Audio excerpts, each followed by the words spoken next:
public access and does not necessarily represent the views of this cable station.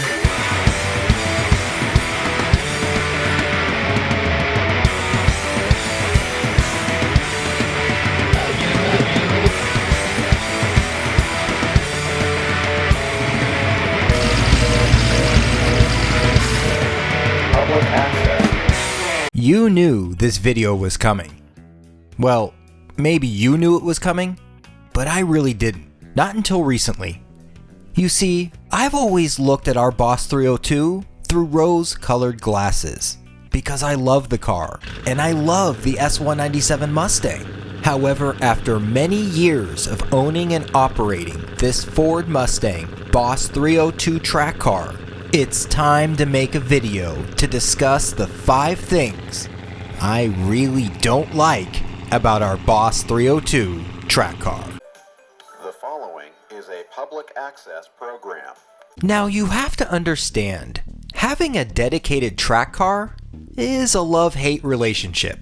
When you examine this from the glass is half empty type of perspective, then you start to understand what I'm talking about. You can't drive this vehicle anywhere.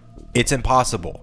And really, therein lies the problem. We can't enjoy this vehicle on public road, take it up a windy mountain road, or do anything fun on the weekends with it, unless it's on a track or unless it's on private road. Although this isn't the thing that I dislike the most about this vehicle, it's one of the first things that comes to mind because I look at the vehicle and I go, wow, I can't take this anywhere unless it's on track or private road.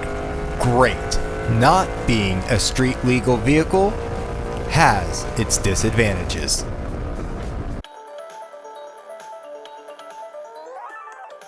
Braking.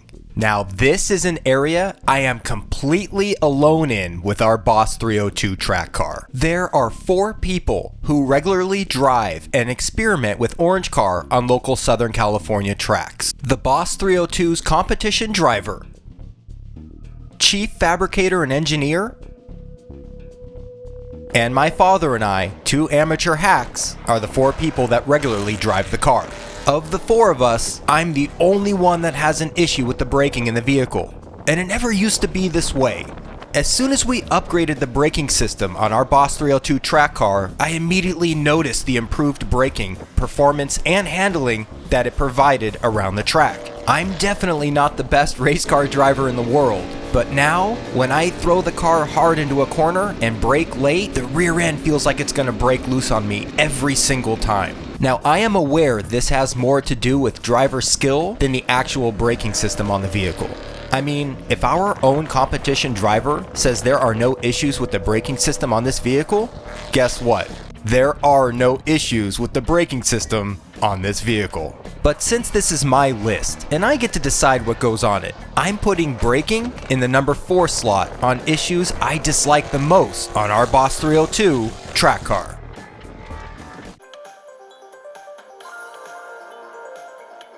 Again, I can't say it enough, this video is difficult for me to do. But, let's be honest, even though I absolutely love the S197 Mustang, it's gonna take an investment, money, time, energy to really unshitbox this vehicle and make it the race car you really want. I feel it's safe to talk about this because my father and I can speak from experience. On one hand, we have an S197 fully loaded, full interior. So we know what that's like. And with our Boss 302 track car, we have gutted that down to bare metal. So we know what that's like as well. With experience with a full interior S197 and a fully gutted S197, we can tell you this feels like a rental car a lot of the time.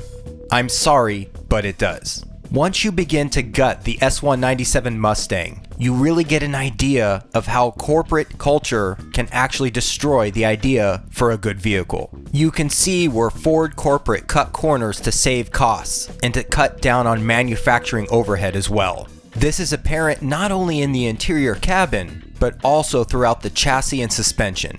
I've discussed the S197's build quality in a previous upload where I review our Boss 302 track car in more detail.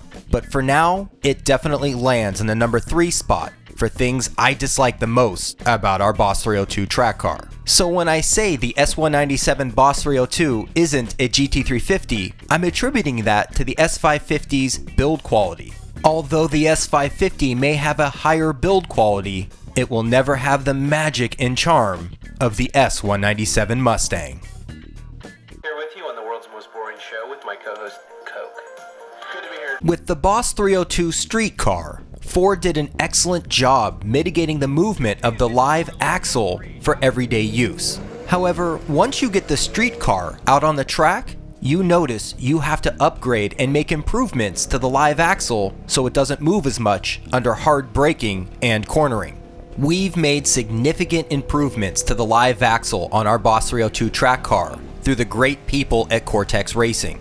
Their products have really helped dial in our suspension and make the Boss 302 track car an absolute missile on the racetrack. But for the sake of this video, I'm going to whine and complain about the live axle. Even though the rear end stays composed when driving over bumps on the racetrack, or staying locked in dead center when hard braking or throwing the car into a corner, I still just don't want a live axle for road course use. I understand the racing legends of yesteryear would be giving me a hard time for complaining about racing with a live axle. They did it, they were professional drivers, and they won races. What am I complaining about? I'm not a professional driver, nor will I ever be. So when I drive the S550 GT350 out on track with rear independent suspension, I realize just how easy it can be to drive a Mustang out on track and have a composed rear end at all times. What really spoiled it for me was driving the Porsche 981 Cayman GT4 out on track. When you see what a mid-engine independent suspension vehicle can do that's well balanced and poised no matter what you throw at the car, then you look at the live axle and go, ugh, I just don't want to race with this anymore. Ripping off fast lap times with a vehicle with a live axle is amazing. You feel accomplished, you feel like a hero, you feel like you actually achieved something special out on the racetrack. But after driving the Shelby GT350 and 981 GT4 on track, driving a live axle vehicle on track feels archaic and somewhat antiquated in so many ways. So, it's making the list in the number 2 slot of things I really don't like about my Boss 302 track car. Look at the size of this mosquito, Dan. Yeah, you know, they were a small bird. Yeah, let's talk about it. You knew this was my number 1 thing I dislike the most about my Boss 302 track car, or Boss 302 street car, or S197 Mustang with a manual transmission. Whatever variant S197 Mustang you have, if you have an MT82, you hate it just like me. In fact, I'll go as far as to say that when you saw the thumbnail for this video, you immediately thought in your head, oh well, number 1's gonna be the MT82. Guess what? You're right. The number 1 thing I dislike the most about my S197 Boss 302 is the horrible, awful, disgusting shifting experience the MT82 transmission provides the driver of the Boss 302 vehicle. We just blew up our 3rd MT82 transmission, and I'm in no mood to give this transmission any more benefit of the doubt. I've tried to like it. I've tried to listen to other people say, well, if you don't shift it that hard, it's actually okay for street use. Enough. I'm done with this transmission. I'm done with driving it on the track. I think you can tell I've had enough. This is the thing I absolutely hate the most about our Boss 302 track car. Here's the bottom line. The MT82 in stock form can't handle extreme punishment out on the racetrack. No matter if you're drag racing or road racing, the stock MT82 likes to be shifted with ease and to be handled very delicately. You have no doubt heard about the problems with the MT82 transmission. There's even a class action lawsuit against the MT82 transmission. And I've done several uploads about the problems and the headaches of this transmission. I'm out of patience, MT82, and I've given you the benefit of the doubt time after time after time. But this time, you've landed number 1 on the 5 things I dislike the most about my Boss 302 track car.